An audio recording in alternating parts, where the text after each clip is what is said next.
Siapa yang menyembuhkan ini COVID? Saya tanya. Seorang warga yang tak terima acaranya dibubarkan karena menimbulkan kerumunan berusaha menyerang polisi di Desa Daleman, Kecamatan Tulung, Klaten. Bahkan pelaku yang dalam pengaruh alkohol mengancam akan membunuh Kapolsek Tulung.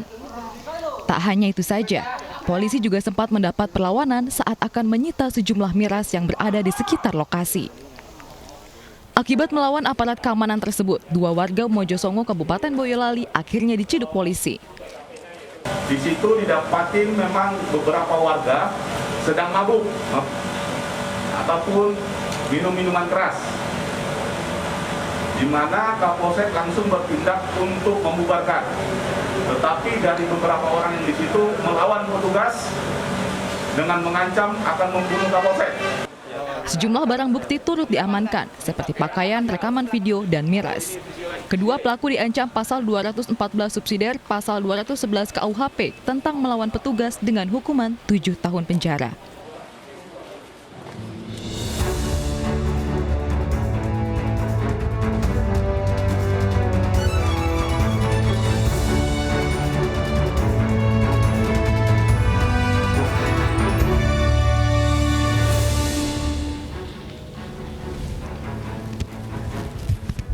Selamat malam, kita jumpa lagi di iNewsroom, ruang memperbaharui informasi Anda lewat berita-berita pilihan dan dialog yang komprehensif. Saya Latif Sregar. Pedangdut Dewi Persik dipanggil polisi terkait kehadirannya dalam sebuah hajatan di Kudus, Jawa Tengah yang diduga melanggar protokol kesehatan. DP menolak hadir karena pandemi COVID-19 di Kudus sedang marak. Kedua orang tua, kemudian segala cita-cita dikabulkan Tuhan. Amin. Penampilan pedangdut Dewi Persik di acara hajatan salah satu pengusaha di Kecamatan Kaliwungu, Kabupaten Kudus, Jawa Tengah berbuntut panjang karena diduga melanggar protokol kesehatan. Polres Kudus telah melayangkan surat kepada Dewi Persik untuk dimintai keterangan sebagai saksi. Sampai dengan saat ini, belum bisa dipastikan kapan Dewi Persik akan dimintai keterangan. Pihak kepolisian juga membuka opsi untuk mendatangi langsung Dewi Persik.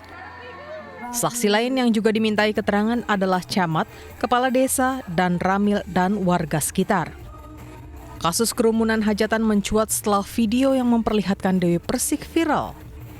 Hajatan tersebut dikabarkan sudah mendapatkan izin dari tim Satgas COVID-19 Kudus. Bagaimana rencana pemanggilan pedangdut Dewi Persik? Kita akan segera ke Kudus untuk berbincang dengan Nur Khairuddin, kontributor kami di sana. Nur, selamat malam. Selamat malam, Latif Sregar. Ya, kapan Dewi Persik dipanggil oleh polisi? Baru kemarin siang, Kapolres Kudus, Pak Aditya, menyatakan bahwa pihak kepolisian sudah melayangkan surat pemanggilan terhadap Dewi Persik untuk menjadi saksi berkaitan dengan pentasnya di sebuah hajatan khitanan di Kaliwungu, Kudus. Oke, menjadi informasi dari Kapolres bahwa Dewi Persik belum bersedia untuk hadir ke Kudus karena Kudus saat ini masih dalam kondisi zona merah akibat COVID. Apa rencana polisi? Itu ada opsi lain bahwa Polres Kudus akan mendatangi Dewi Persik ke Jakarta.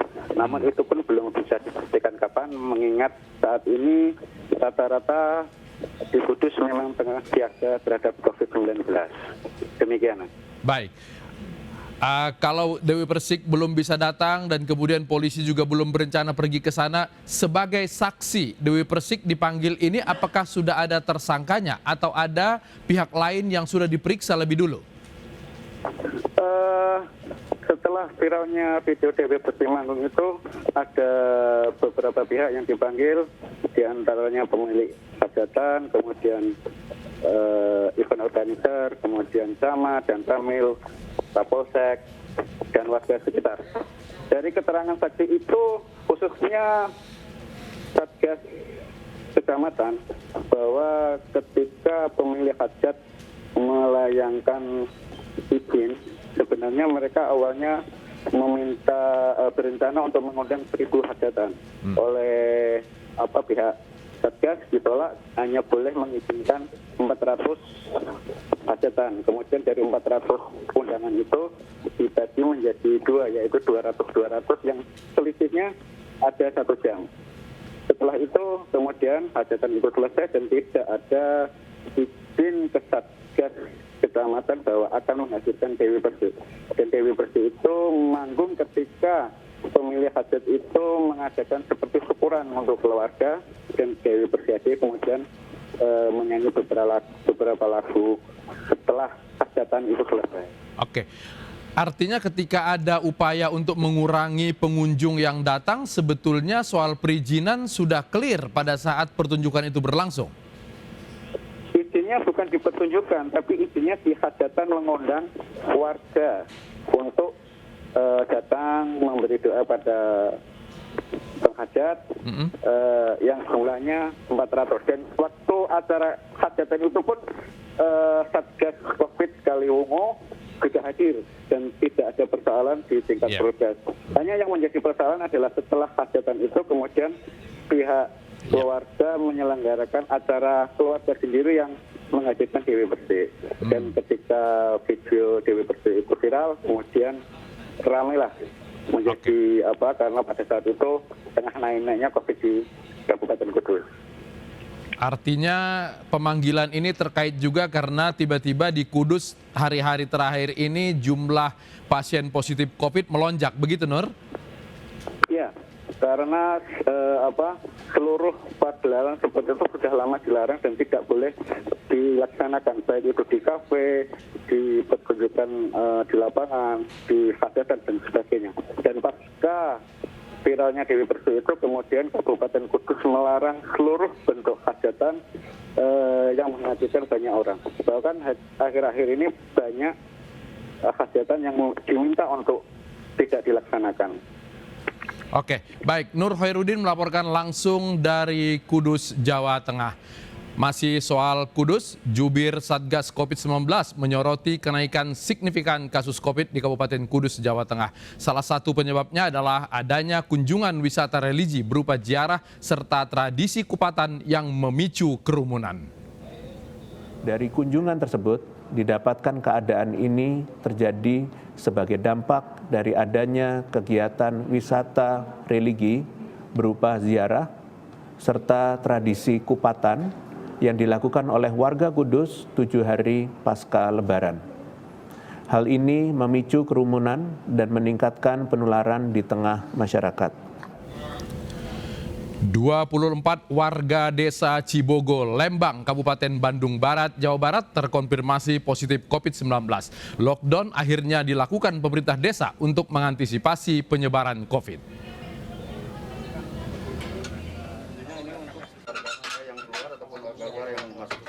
Pemerintah Desa Cibogo bersama petugas Puskesmas dan Keamanan dengan dibantu TNI serta Polri melakukan lockdown di sejumlah akses jalan masuk dan keluar permukiman RW 3 Desa Cibogo, Lembang, Jawa Barat.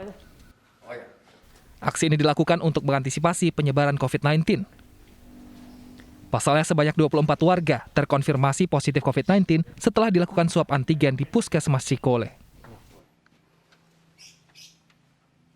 Penyebabnya itu terdeteksi setelahnya ada warga kita yang sakit, ya 2 orang sakit, suami istri berobatlah ke PKM. Dari hasil berobat itu keluar rekam medis bahwa dinyatakan positif. Dan di sekitar warga yang berobat tersebut ada beberapa yang sakit, ya akhirnya warga ini berinisiatif untuk memeriksakan diri masing-masing ke PKM setempat, ada juga yang ke poliklinik yang lain. Ternyata hasilnya seperti itu, positif. Kini puluhan warga tersebut langsung diisolasi secara mandiri di rumahnya masing-masing dengan pantauan pemerintah desa dan puskesmas. Pemerintah Desa Cibogo juga terus melakukan tracing dan mengimbau warga yang memiliki gejala COVID-19 agar dilakukan swab antigen secara gratis di puskesmas. Dari Lembang kita ke Tangerang. Klaster COVID-19 juga terjadi di Kabupaten Tangerang, tepatnya di Kecamatan Kelapa II. 1 RW di perumahan tersebut terpaksa lockdown setelah 50 warganya terpapar COVID-19 dan harus menjalani perawatan di hotel khusus COVID. Mobil, ya Allah. 1, 2, 3, 4, 5, 6. Inilah video amatir saat sejumlah tim medis mengevakuasi warga perumahan Sampan yang berada di rukun warga 6, Kecamatan Kelapa II untuk dievakuasi ke Hotel Singgah Yasmin. Di bawah juga bro, kejadian menyambut COVID, semoga COVID menjaga protokol. Warga yang dievakuasi ini terpapar COVID-19 secara mendadak. Hingga kini belum diketahui penyebabnya berasal dari mana, mengingat semenjak Lebaran tidak ada aktivitas kerumunan massal di lingkungan tersebut. Virus ini kan kasatnya kita tidak bisa melihat dan penyebabnya di mana sedang kita juga sama-sama mencari dan menggali kira-kira dari mana penyebabnya. Yang jelas dari seluruh aktivitas yang ada di kami memang tidak ada kegiatan yang sifatnya kumpul-kumpul. Mungkin juga orang dari kampung, mungkin juga adanya halal bihalal.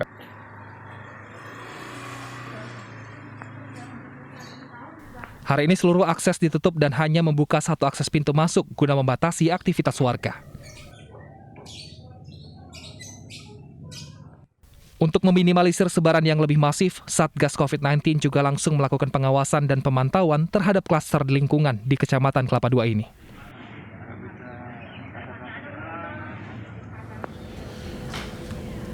Bagaimana kondisi di perumahan yang warganya banyak terpapar COVID-19? Kita akan berbincang dengan kontributor MNC, Aymar Rani di sana. Aymar, selamat malam.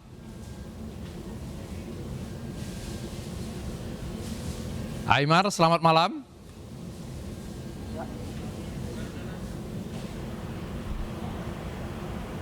Selamat malam.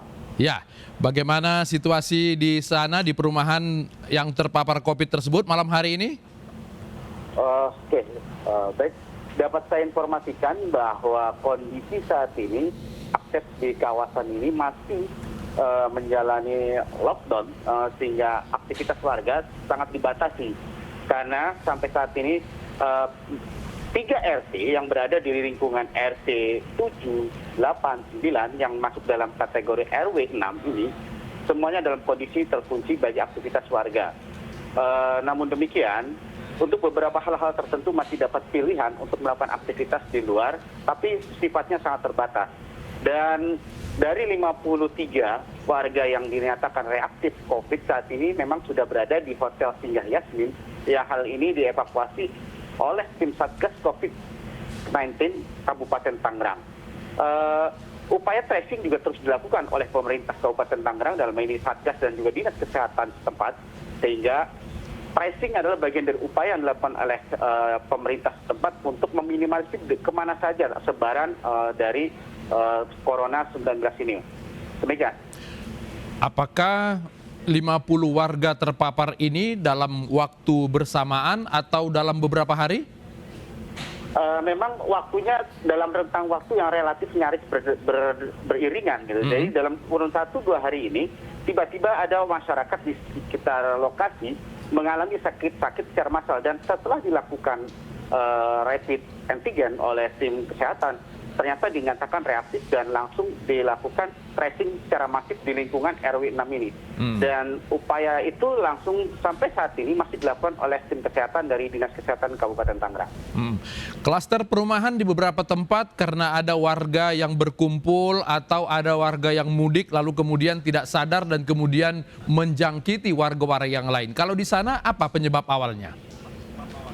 Memang sedikit ada informasi yang ini, Pak Latif. Jadi dari informasi Satgas COVID, juru bicaranya tadi secara informal ketika kita melalui jalur WhatsApp mengatakan bahwa memang sempat ada aktivitas gotong royong massal. Tetapi pernyataan ini justru mendapat penolakan dari RW bahwa mereka tidak melakukan aktivitas kerumun-kerumun pasca Lebaran ataupun sebelum Lebaran. Demikian. Jadi aktivitas RW mengatakan bahwa tidak ada kerumunan setelah Lebaran maupun sebelum Lebaran. Apakah 50 warga yang terpapar itu semuanya sudah berada di hotel khusus isolasi atau masih ada yang berada di sekitar perumahan? Dari informasi ke pengurus RW bahwa memang sebagian besar sudah berada di Hotel Singgah Yasmin, tetapi memang ada beberapa kasuistik, terutama untuk wanita yang memiliki anak balita, itu mendapat isolasi mandiri di sekitar rumahnya. Dan itu pun tetap mendapat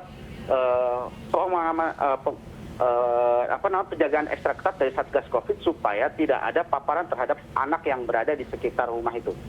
Oke, baik. Aimarani melaporkan langsung dari Tangerang.